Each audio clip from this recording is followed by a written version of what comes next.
on the day of the test, I'm going to have you create 50 user accounts. And let's just say the things I'm giving you is a username, first name, and last name. Those are the 3 pieces of information you're going to have in a form of something like this. User account name, first name, last name. So I'm going to show you how to read that file one line at a time and assign each little independent thing as a variable.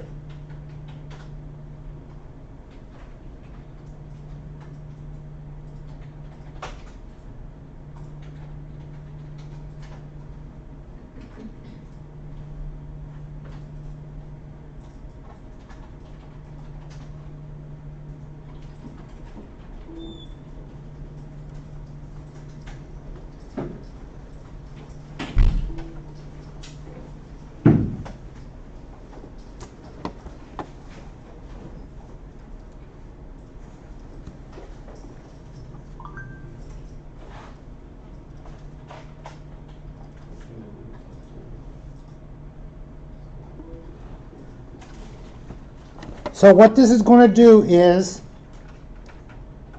by using that @ symbol, I'm forcing it to be read as an array, not just the whole thing.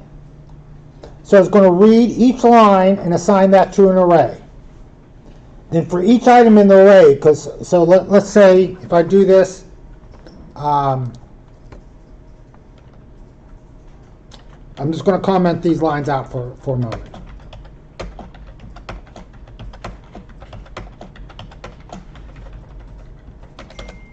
So, write host $array 01 will be the first line.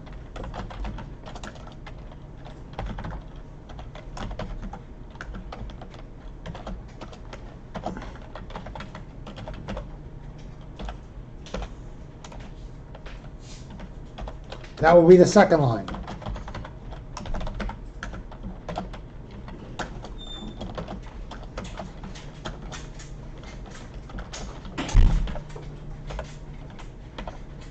That will be the third line. So if I run this,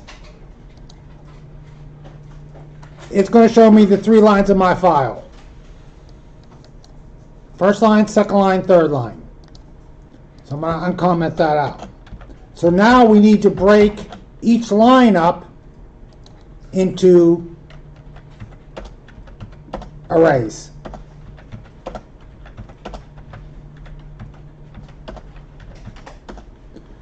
So for each item in the array, and there's going to be, in this particular example, there's going to be 3 items, 3 separate lines. I need to break it down so I can assign a variable to just that, assign a variable to that, and assign a variable to that. Then move to the next line. Do it again. First variable, second, third. So basically what I'm going to do is for each item in that array, so the first time through the loop, $item will be the first line. Then I'm going to say the split is the comma. The thing that separates each variable is the comma. And at that point, it's going to be assigned automatically. Item 0 will be the first item in that line. Item 1 will be the second. Item 2 will be the third. So I'm going to play this. This is item 0, item 1, item 2. Next time through the loop, item 0, item 1, item 2. Next time through the loop, item 0, item 1, item 2. So guys, you need to integrate this with this. So you need to create a loop where you're supplying like item 0 here, item 1, item 2, item 1, item 2, item 1, item 2. Control Z. This can be just a description. They all work in the same office. So you need to start working on that for your final. I just recorded this so everyone will have it. Any questions about that? I'm trying to give you a head start on adding those user accounts. If you want to go manually add 50 user accounts, that's fine, but it's going to absorb a lot of time. Okay, guys, I'm going to pause this, give people a few more minutes to get here. Okay, last time we met, we were on DC1, and we were creating groups. I'm going to go back to DC1, and we're going to talk about OUs.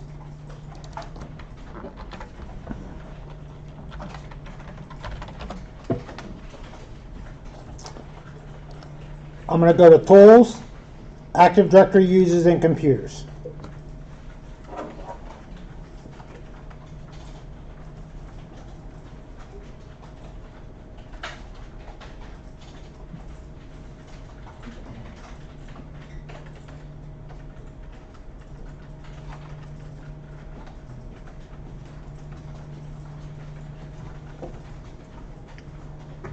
Can you see the difference between this icon and this icon? See, this has a little symbol on it. That's an OU. This is a container. In either case, they hold objects. User objects, computer objects.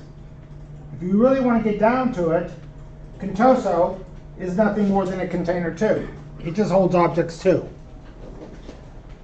The only difference between a container, there's only two differences between a container and an OU. An OU, I can apply a group policy to.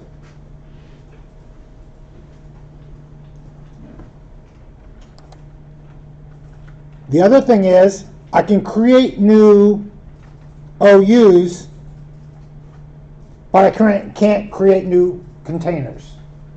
Normally. So there's special tools that I can manually add a container. If I go to Tools, ADSI, I can manually manipulate my database and add containers. And again, it's using distinguished names. But normally, if you use the normal tools, you can't add new containers. So essentially the only real difference is a container you cannot apply a policy to, an OU you can. A lot of people get confused between groups and OUs. And it doesn't help that every book that's ever printed about this topic puts them in the same chapter. An OU is just for the purpose of applying some sort of administrative structure where you can apply GPO to it. A group is used for giving security permissions. So a lot of times people get real confused about it. Just think of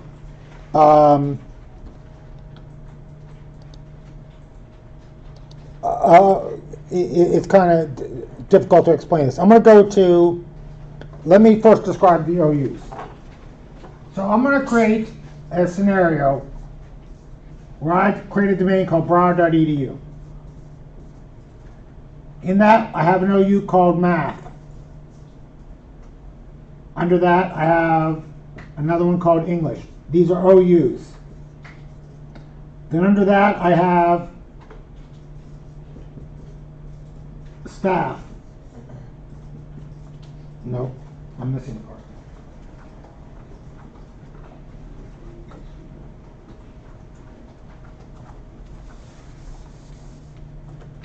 Under math, I have Central Campus,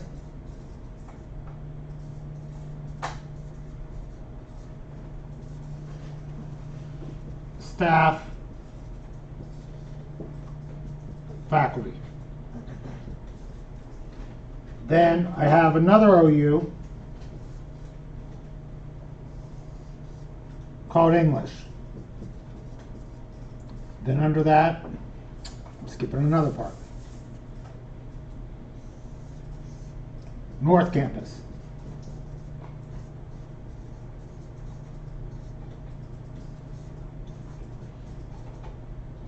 Staff, then faculty.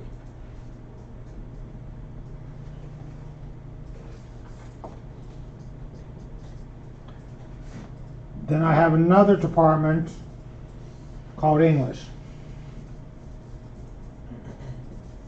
Under English, I have a central campus with staff and faculty, and I have a north campus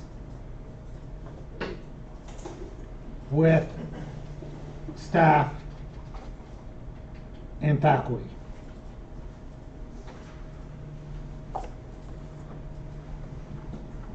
Or I can have a Broward.edu with central campus,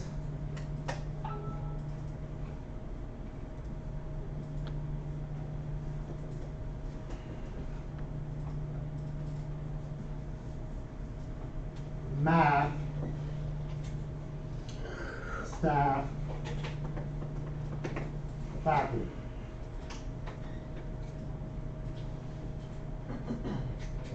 English, staff, and faculty. Or North Campus,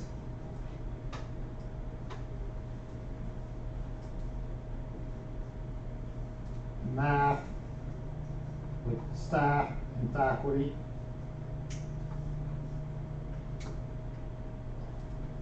And English with staff and faculty. Which one is correct?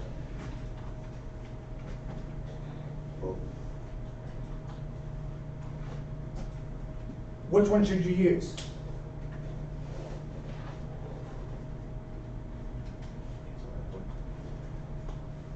You wouldn't know until you knew the administrative structure.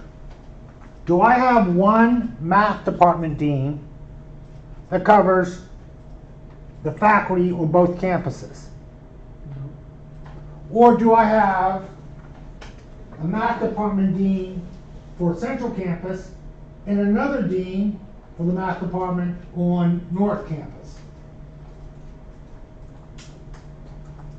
You want to set up your OU structure to mimic how the company actually is structured administratively.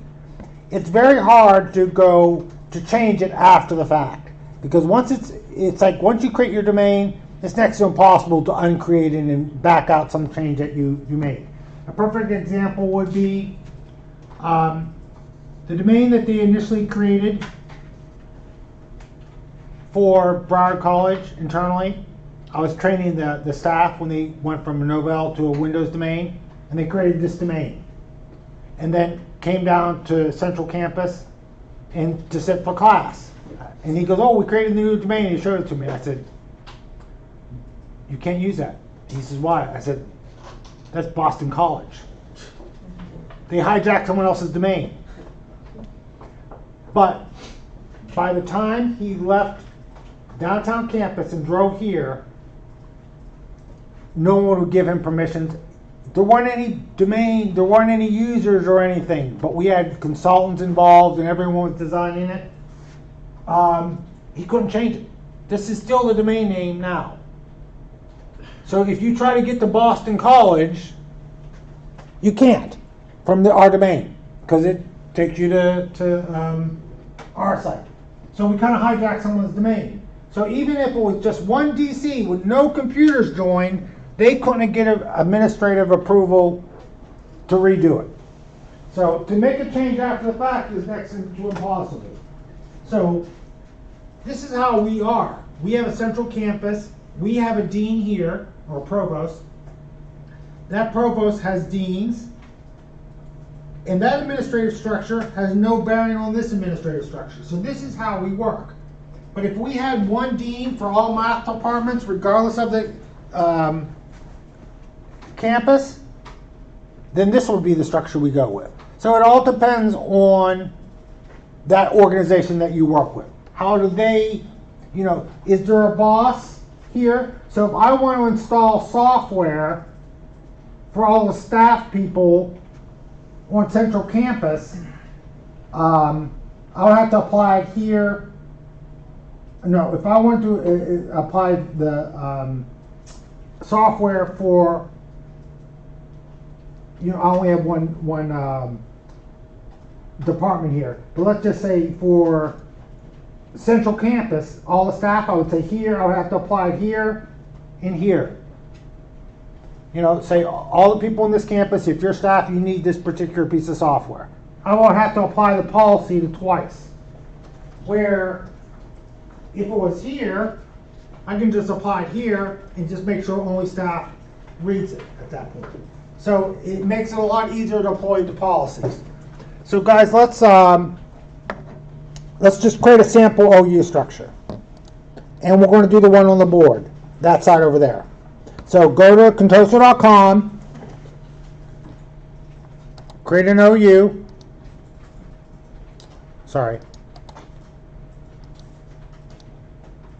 organizational unit, and create Central Campus.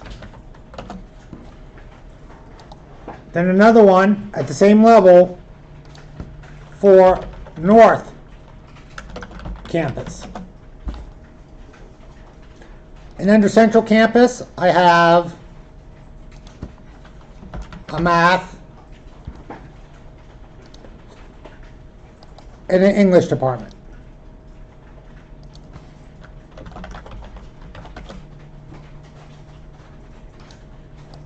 Then for math, I have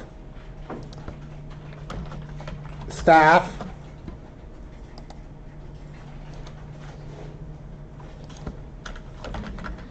faculty,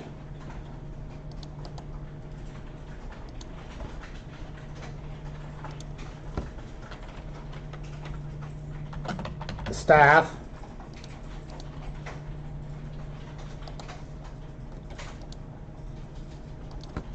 faculty. I could even go and create sub ones called users,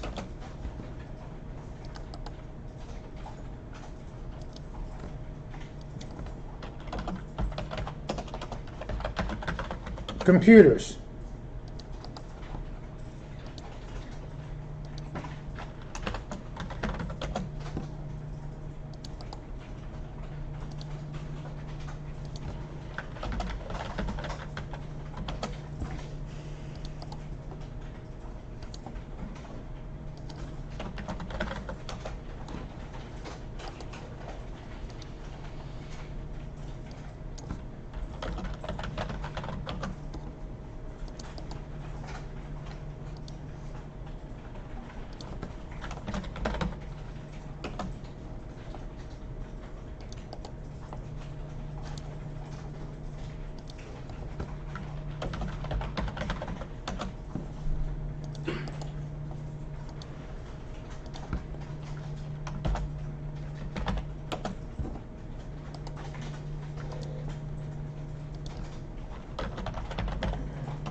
Guys, look at this. I made a mistake. Yeah, how would you delete that? View, advanced features,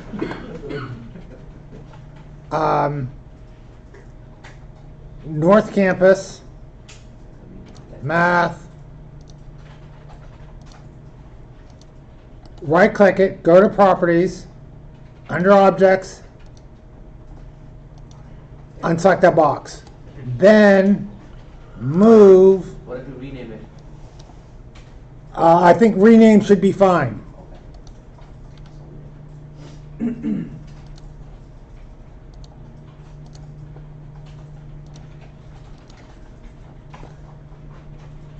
Guys, once you've done something like that, don't forget to go back and recheck it. Because you don't want to have someone else accidentally delete it.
So guys, I can't show both of them at the same time, but I have two of these. One for North, one for Central.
I'm going to highlight the user's container under the domain.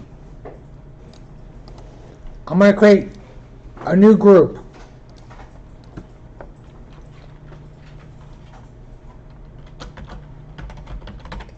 English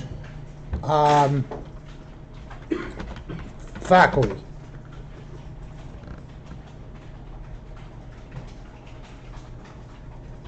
I could even do something like Central Campus.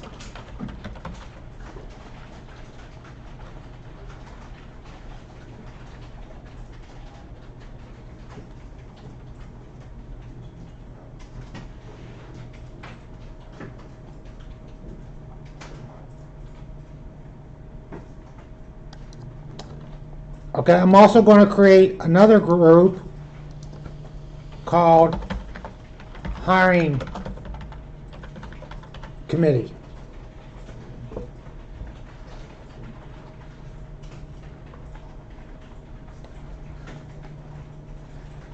Two global groups, one called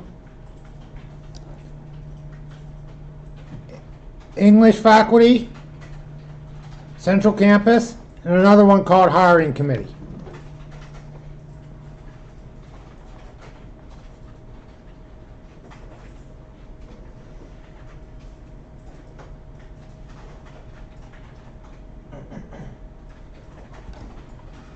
I'm going to create a new user.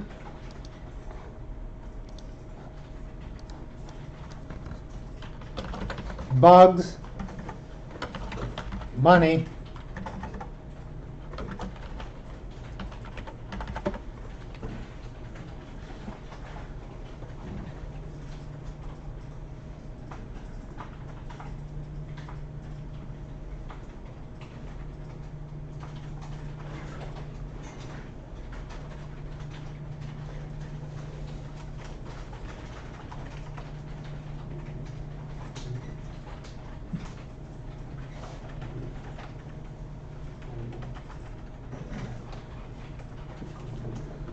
I'm going to click next, set the password.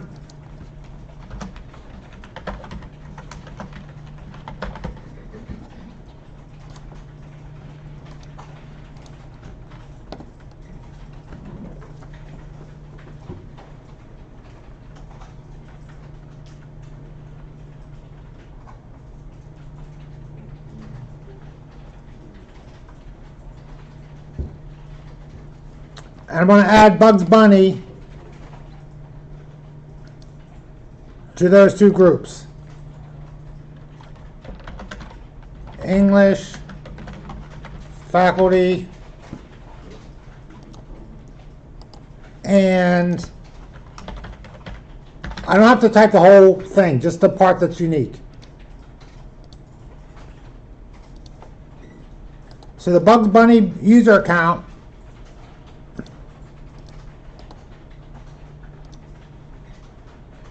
will be a member of three groups.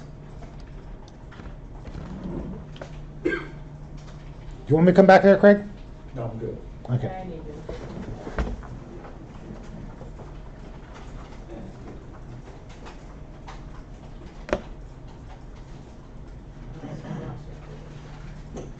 So, right click, users,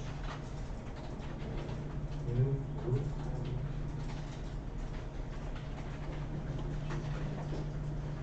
Here's the name of the group.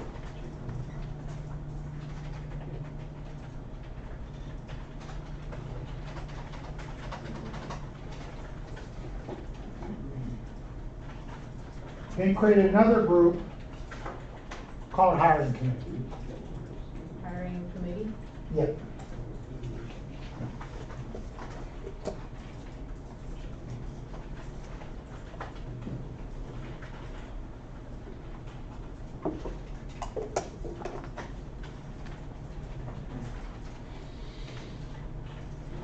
English Faculty, Central Campus, and Hiring Committee. Some people have these very ornate abbreviations. Spell it out. Make it as plain as possible. Now create a user account called Bugs Bunny and add them. This is Bugs Bunny. Add them to those two groups.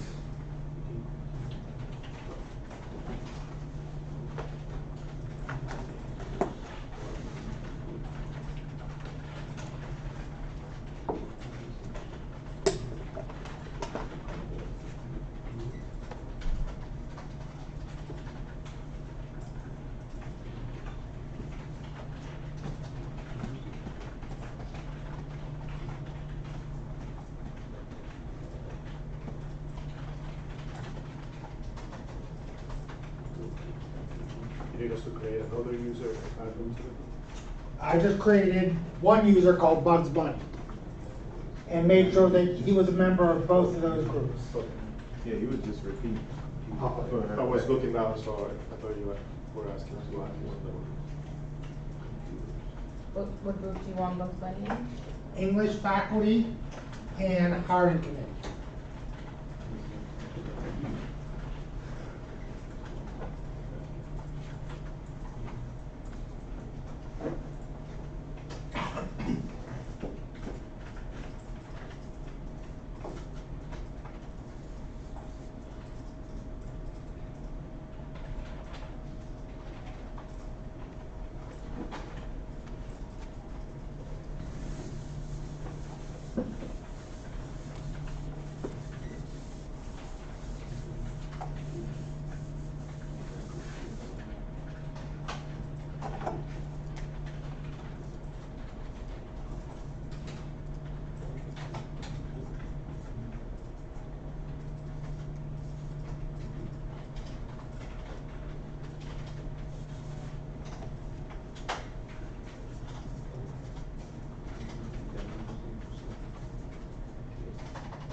Okay.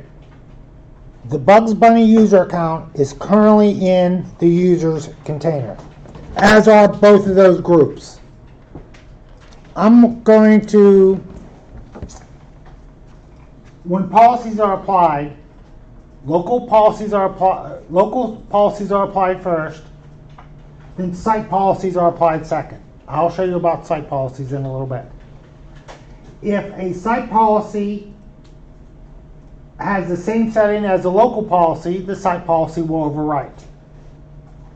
So if I have a policy here that sets the user's homepage in the browser, and I have the same setting here but a different website, this one will take effect. It'll overwrite. Then it applies domain policies next. Again, if the same setting is changed, it will overwrite. Then OU policies, then sub-OU policies. So if I do one setting here, let's just say I configure the start menu. I add an item to the start menu. Here I set the desktop image.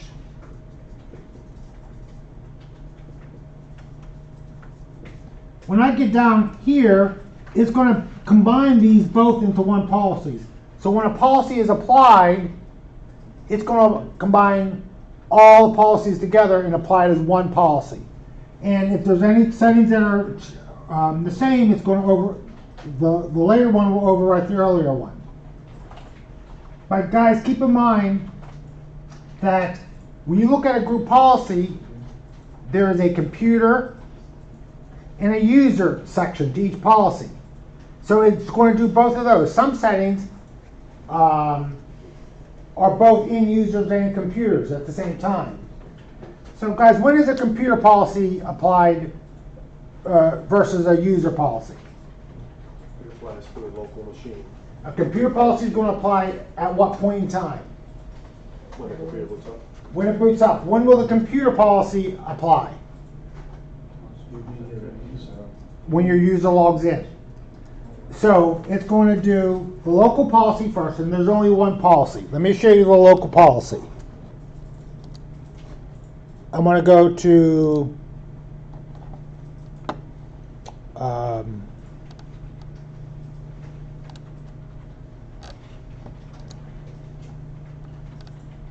let me find it.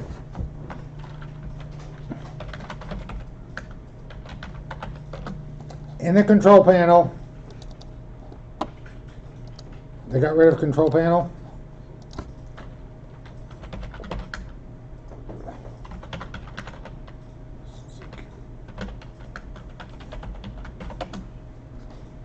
I don't know how to get to it now with the new update.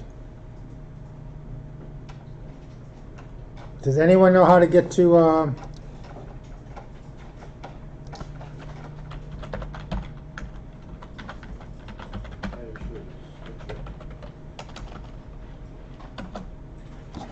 It's coming up when you search it.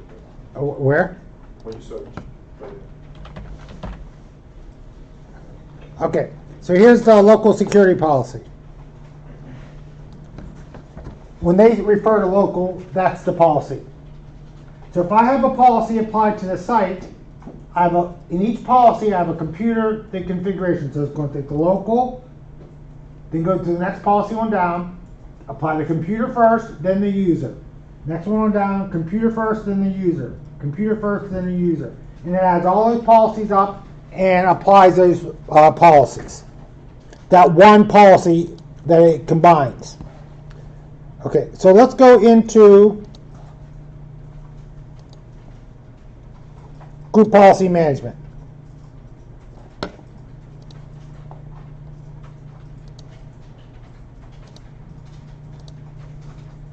Here's all the OUs I just created.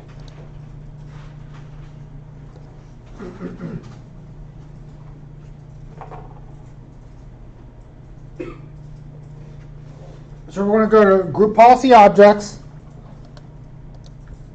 and we're going to create a new group policy. English home page.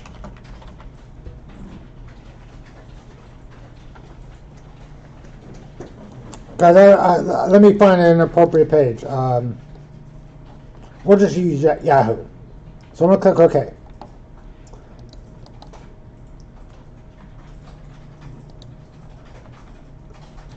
So I'm going to edit that policy. Now we're going to use some critical thinking skills. Does a home page, would it apply to a computer configuration or user? User. Okay, let's look at the things that we have. Where do you think it would be?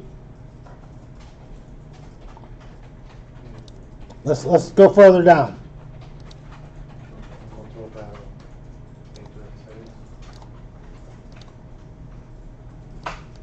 Yeah, but you knew that one. So we're going to go to computer, preferences, control panel, then internet settings.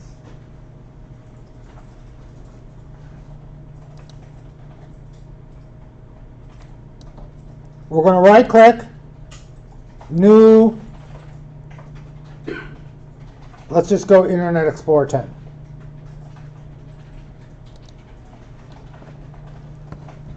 And we're going to say, when they open a new tab, when they open up their browser, it's going to take them here.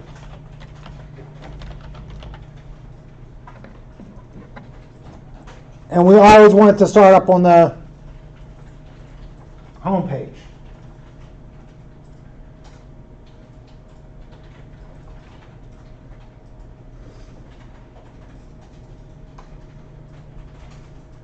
And you could do something like, maybe every time they log off, you want to delete their history.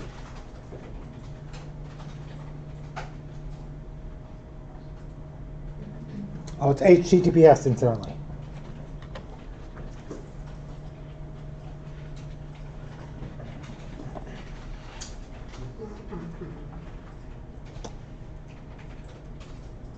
Do you need me to come back there?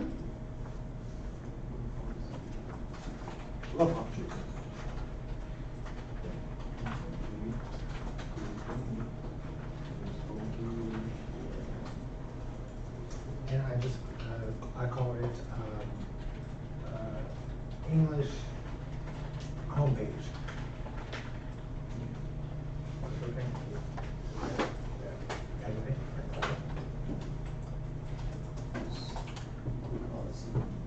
Go down to user. Give it a shot. Preferences. Control panel settings. Internet settings. Right click. Internet Explorer 10.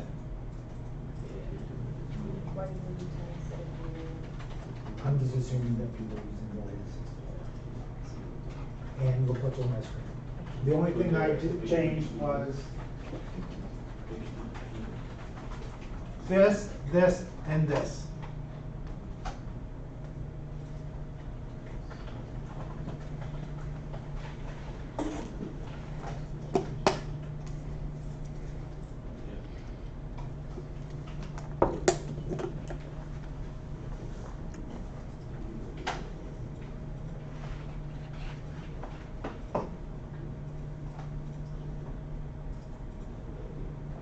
Wait, Professor, you went to under computer configuration or user configuration? User, For that, yeah. right, preferences, So it's under user, right? yeah. Okay. Then preferences, then control panel, then internet settings. Okay. And I did it for Explorer 10.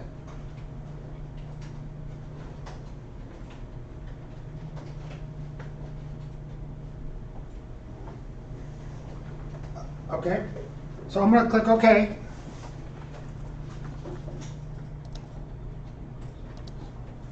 Now I have this policy. I want to make sure Bugs Bunny gets it. Bugs Bunny is the an English staff member. All English English faculty. All English faculty people should get this.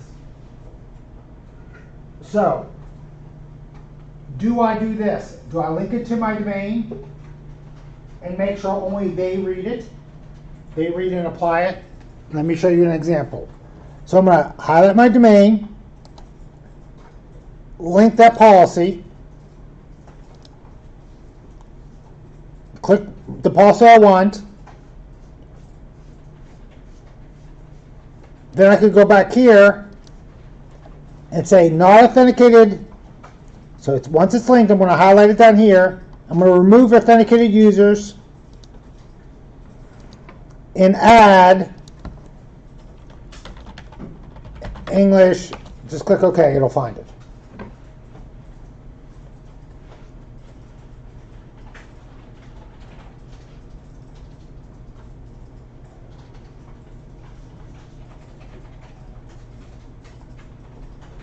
So I linked it to the domain and made sure only those people would get it. That would work fine. The only problem is you're forcing every person who signs into the domain to at least read that policy. Even though they don't need it, they're not going to apply it. But by linking it to the domain, everyone's reading it from up there. I've seen people, that's all they do is link it to the domain. We have this whole nice OU structure that we should use. Okay, guys, before I go in and start moving things around, I'm just showing you one example. It would work, but it would not be very efficient because you're forcing everyone to read this policy, and it should only really apply to the English faculty. Keep in mind, no one else will apply it, but you're going to waste time reading it. Okay, let's go. Let's do our first break, and then we'll come back and do this some more.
So I'm going to go back to DC1 and unlink it from my domain.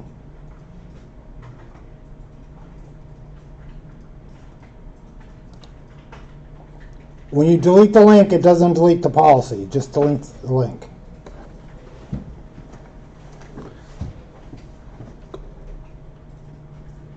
I'm going to go back to Active Directory users and computers.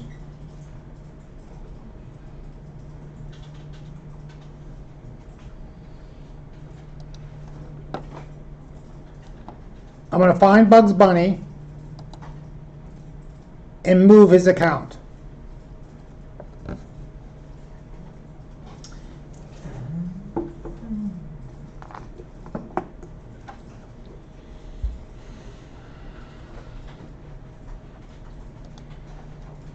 I'm going to move him to Central Campus, English, Faculty, Users.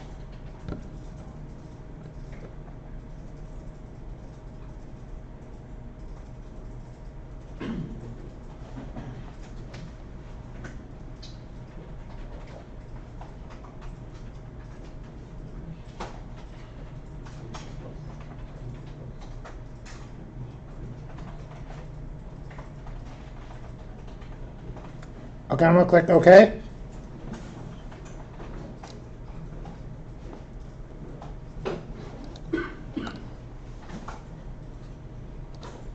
So there's Bugs Bunny. Central Campus, English, Faculty, Users. If I click Advanced Features, then find Bugs Bunny again, go to Properties, under Objects, no, not there, under Attribute Editor, there is Bugs Bunny's distinguished name. Common name, Bugs Bunny, comma, OU Users, comma, OU Faculty, comma, OU English, comma, OU Central Campus, comma, DC Contoso, comma, DC Com.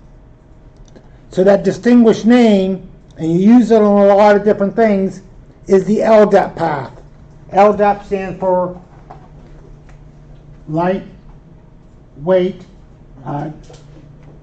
Directory Access Protocol. That's the LDAP path, the distinguished name. I'm going to get rid of advanced views.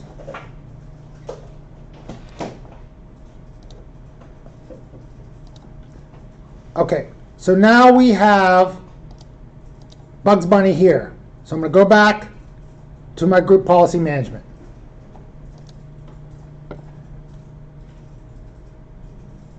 I can now link that policy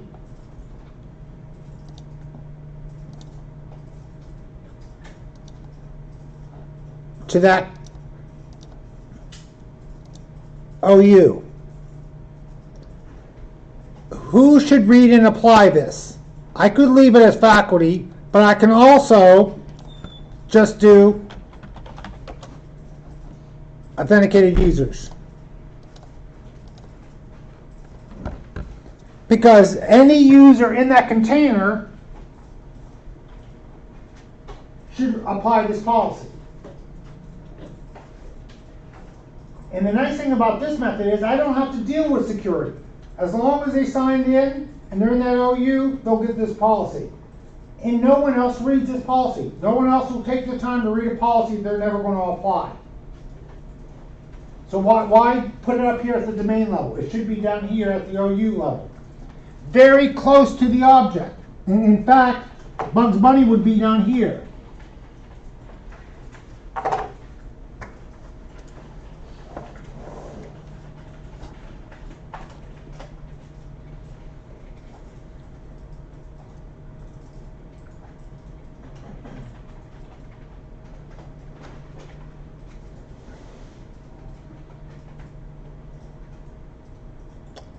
I'm trying to think of how I can explain this next thing.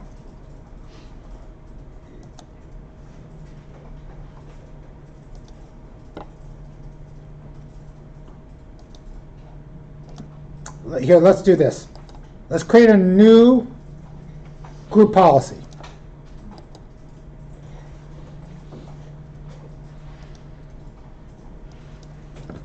And I'm going to call it Hiring Committee Homepage.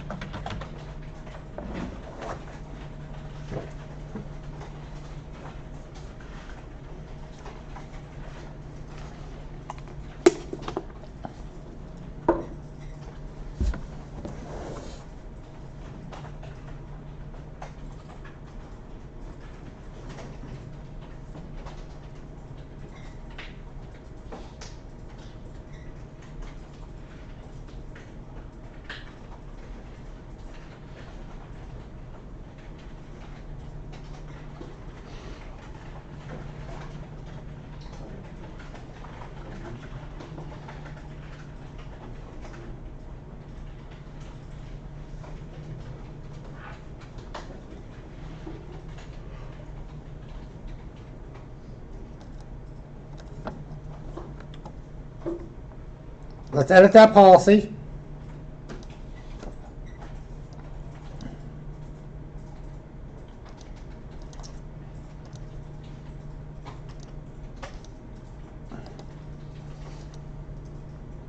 We're going to do users, preferences, control panel, internet settings. Internet Explorer 10.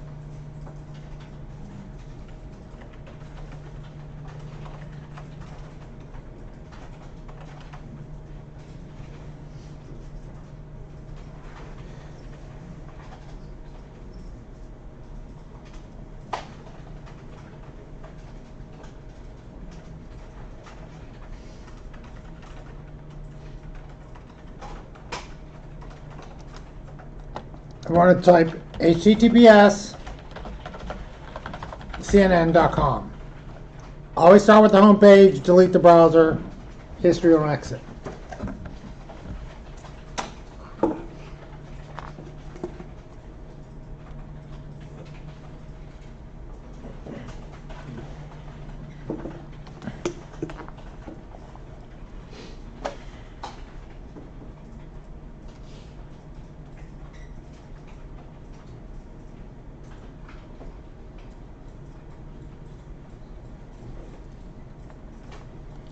I'm trying to show a conflict. I'm going to click OK, close it, go back to Active Directory users and computers. And under the domain, I want to create a new OU for committees.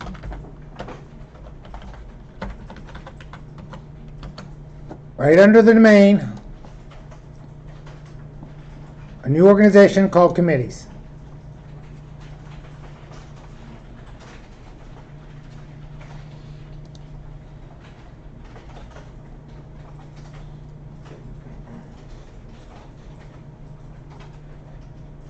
I'm going to move this group called Hiring Committee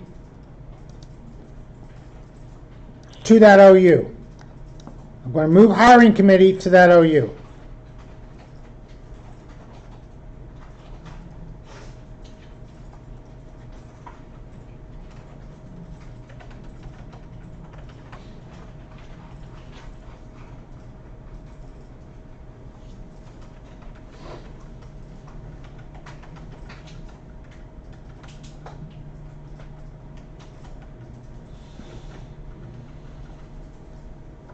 I'm going to click OK.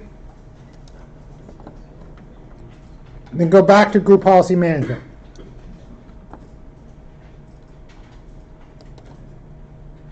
I'm going to find that OU.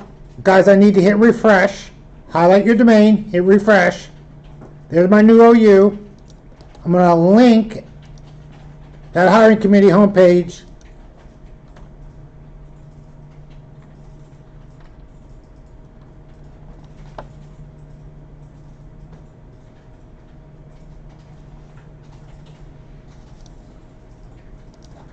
Professor, Yes.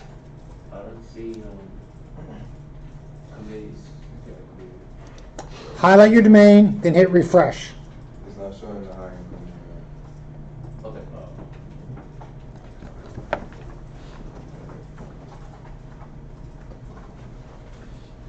So it won't show it here, it's only going to show it here. So go to this. There they are. This will only show policies. This will show the groups. Okay, could you tell me which policy will Bugs Bunny get? Isn't Bugs Bunny a member of this group? But Bugs Bunny is under this OU. And Bugs Bunny is getting the English faculty policy. We apply a policy here to give them CNN. The English faculty is getting Yahoo. Which homepage will Bugs Bunny have? I think the one with the users. CNN. Yahoo.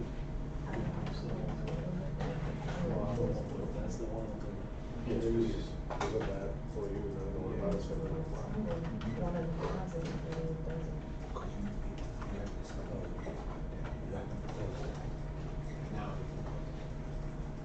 You have any boxes open, you can't close this thing down there. To show the commercials. I like to see shows of it. I actually did two quotes for the first time.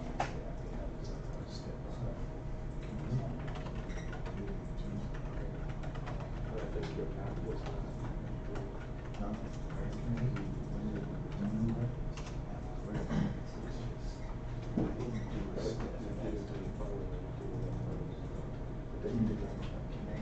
So here we can do that with the, which one can, let me go to,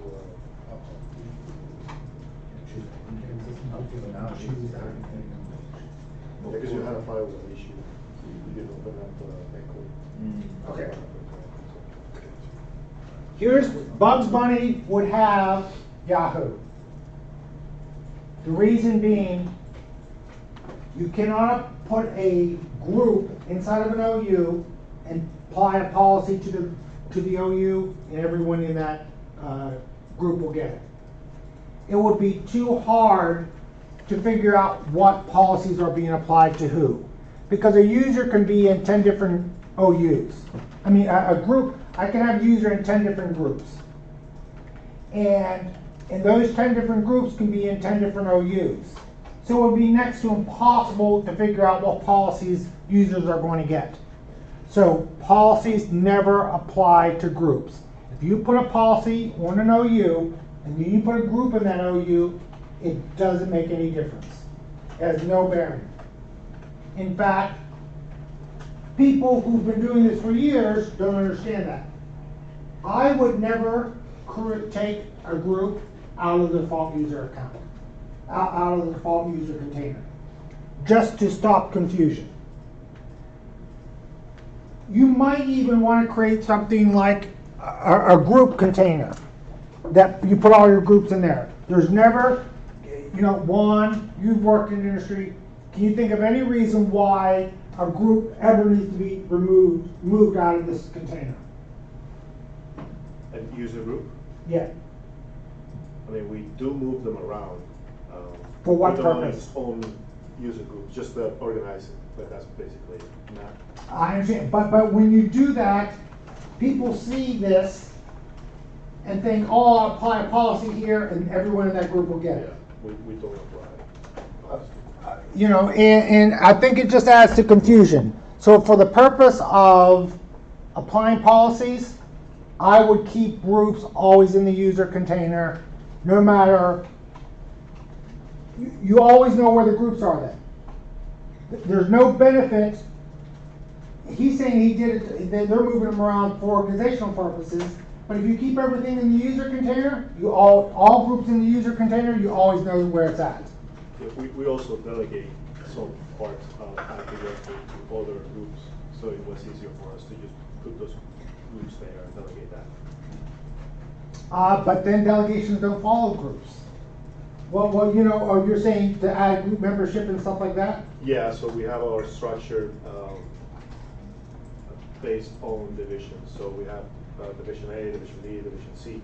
Now we have groups here, groups here, groups here. And now we delegate Group B to other help desk so that they don't see A or B. So they only see groups and users on that particular. Right. Now, here is the thing. If you delegate control to a group, to an individual, and they don't have control over that user account, they can't do anything with it anyways. Yeah, I mean. You know, even then, that could lead to confusion. So, in my head, I would always leave groups in the user's container. Just, I think it adds to confusion. You can still add a user to a group if the user is in a certain OU and you delegate control to that OU. That user can still be added to a group by the person you delegated. But we can test that out. What's the other problem with what we just did? Who uses Internet Explorer? I wish no one, but. Right, so how do you, most people use what? Chrome. How do you, we don't have any policies, Microsoft doesn't supply any policies for Chrome. So I'm going to go to, open up my browser, and I'm going to go to Chrome group policy.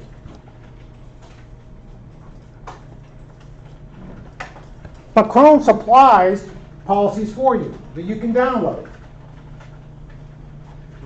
So I'm going to go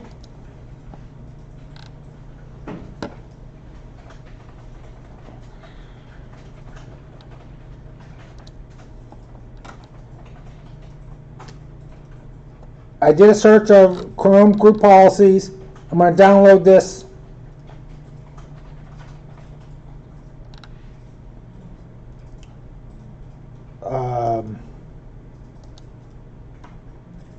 No, I don't want to download. That's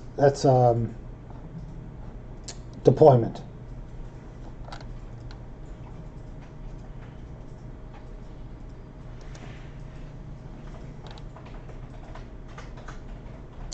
I want to click on policy templates.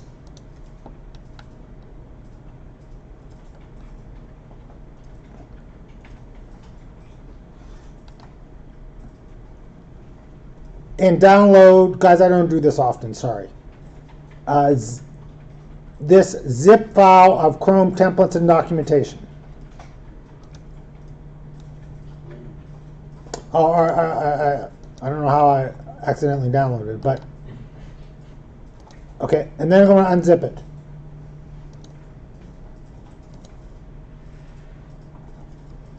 A lot of companies create policies for their products.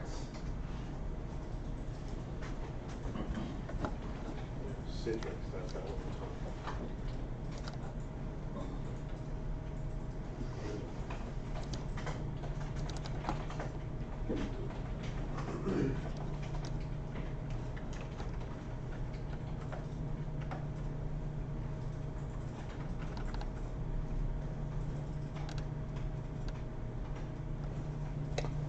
I got a little look at I'm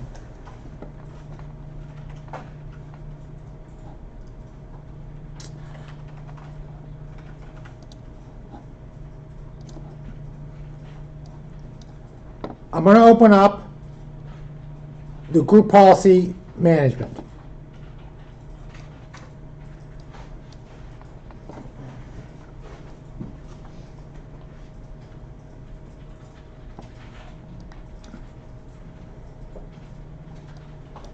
No, I need to open up the one they say.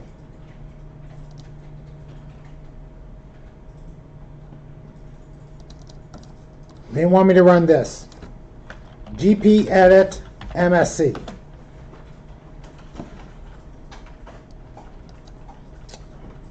Okay, no, that's not, this is not the right one. This is not good instructions.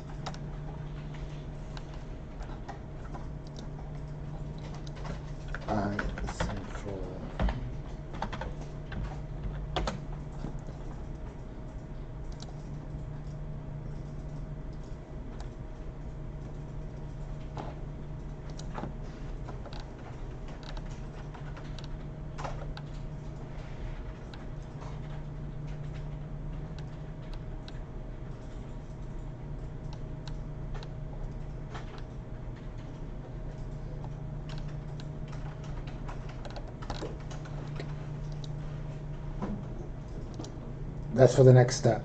All right. Import.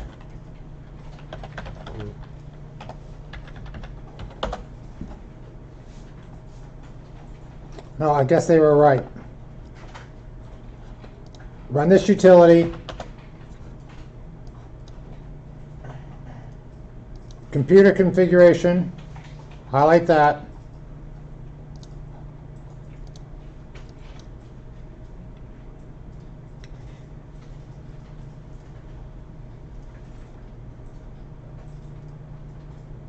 Administrative templates. Right click it. Add remove template.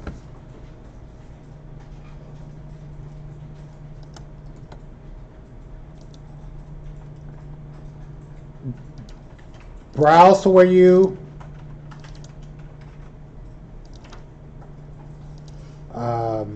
downloaded it. Go to Windows.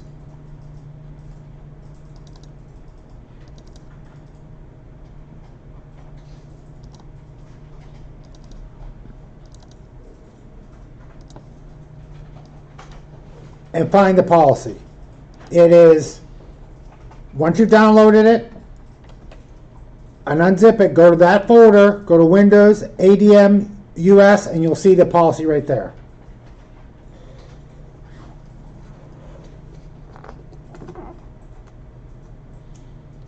Then click open, then add. Sorry, open, then close.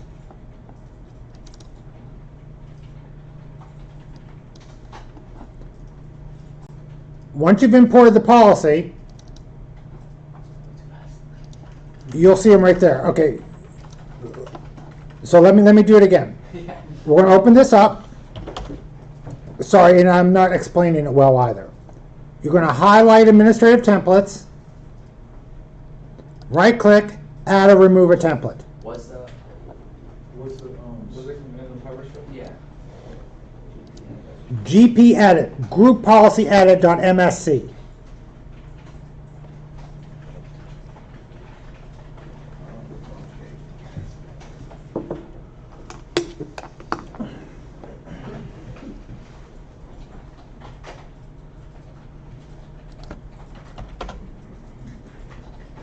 Guys, this is that local policy I told you about before. So if we go to highlight administrative templates, guys, and I think you can do the same thing for users as well. It's already there. Highlight administrative templates, add remove templates, click add, and you're going to browse to your downloads folder,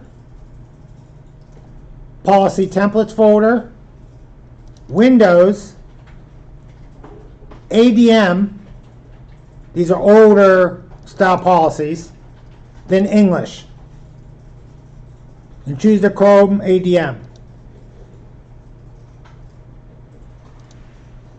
Then underneath you'll have new policies now.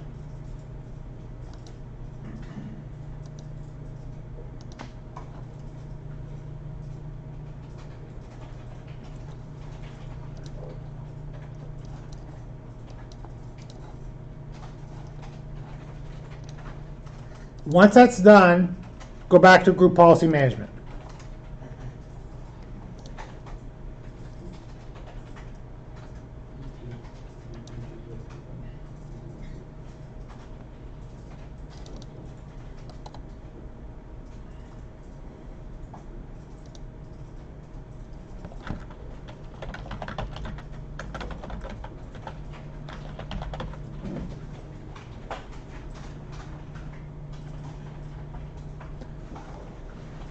So inside of group policy management, I'm going to highlight group policy objects, create a new policy called Chrome settings.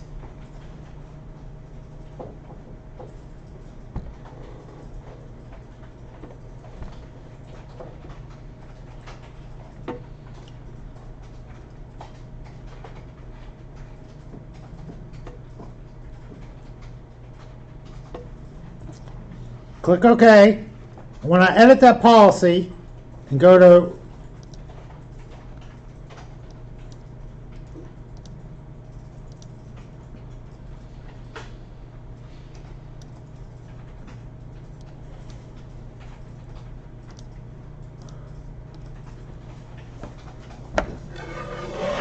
I'm just showing you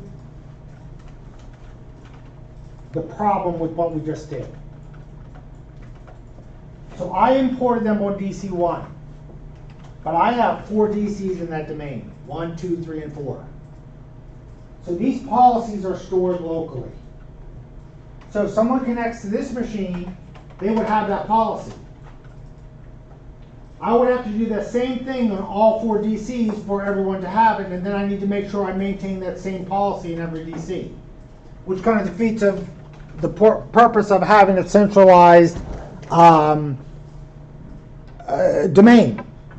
So what we need to do is pull the policies off the local computer and store it in Active Directory, and have everyone get it from all the DCs get the policies from Active Directory, not from the local computer.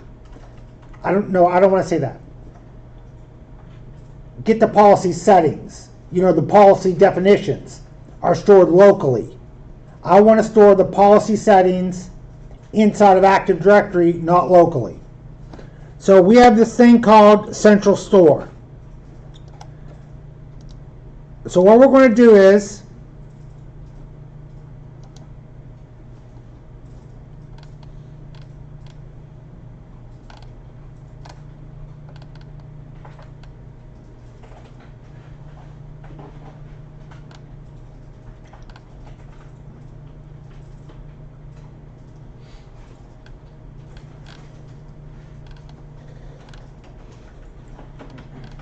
give me 1 second. I gotta find.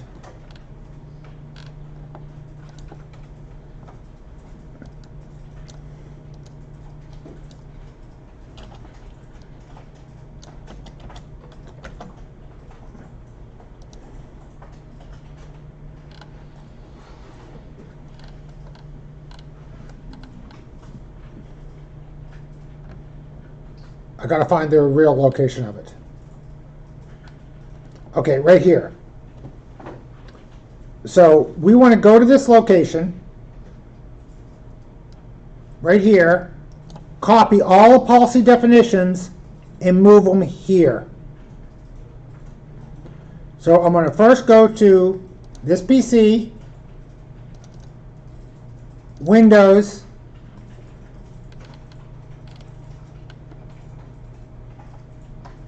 policy definitions. I'm going to copy that.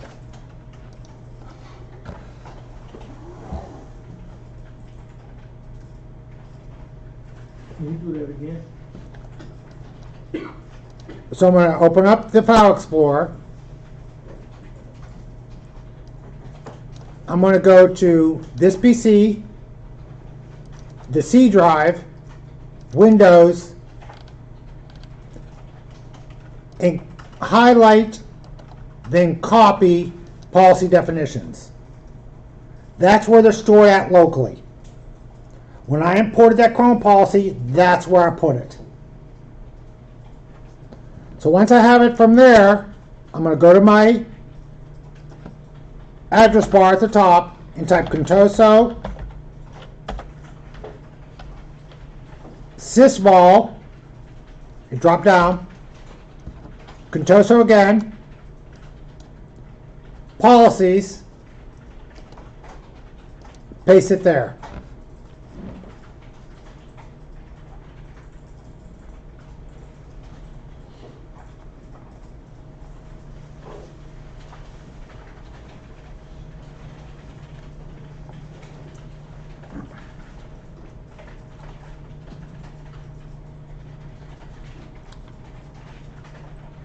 Now I showed you what not to do. Delete that. I did the wrong thing, guys. We're going to go back to where we were.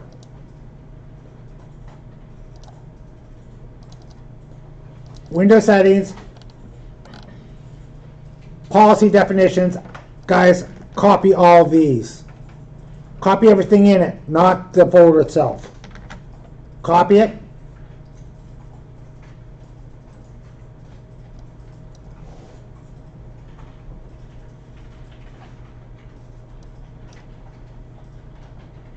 I know, actually, I think I was right the first time.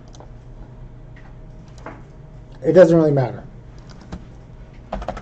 Now let's go to contoso.com, sysvol,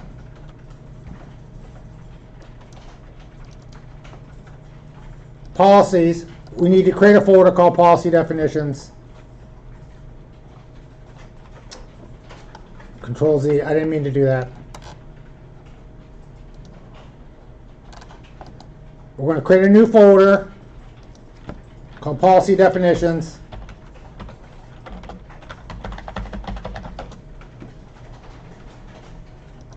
And paste it in there.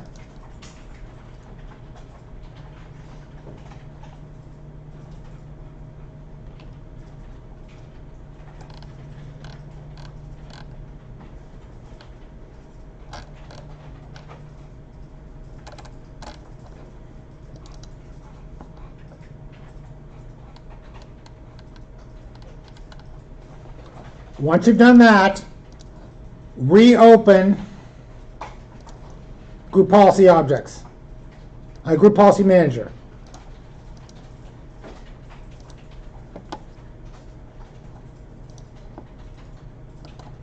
Go into Chrome Settings.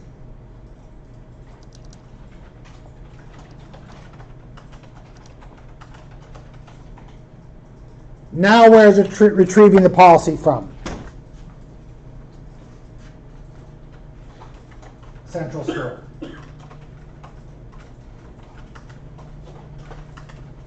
So you got to grab the policy definition folder, move it to the sysvol share, and at that point, the policy will automatically know that it is a central store. Then normal replication. Remember we talked about the sysvol folder. Whenever you make a change there, it'll automatically replicate that to all DCs. So anything that you have in there will now be available to all machines.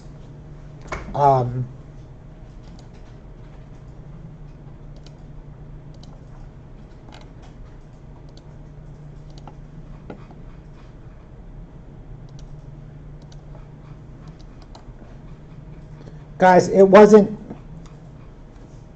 the instructions that Google gave for the local thing doesn't work. So I don't know why they put it there.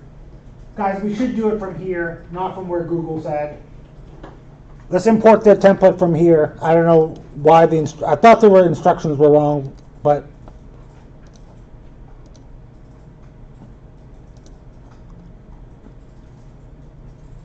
you should import them here. I'm not sure why they chose that way of doing it, but guys, you'll do this once in your life, but I need you to be aware of what Central Store is. Okay, the policies are no longer the local hard disk; they're part of the sysvol folder. Don't make the mistake I did and import it into the local policy. Import it on the domain. Okay, guys, and now we can configure any Google settings that we want.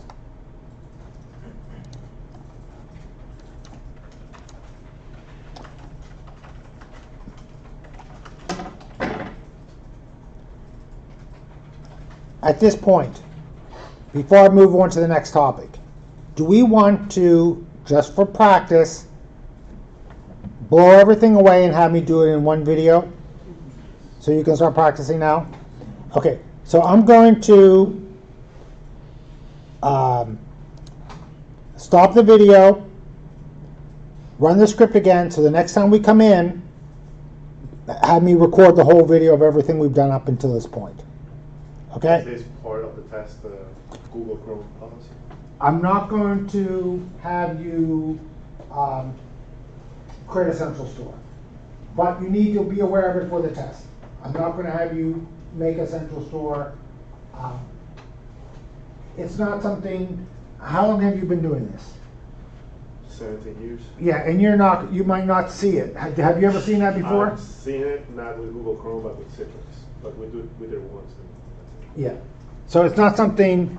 When you need it, you'll have to look it up.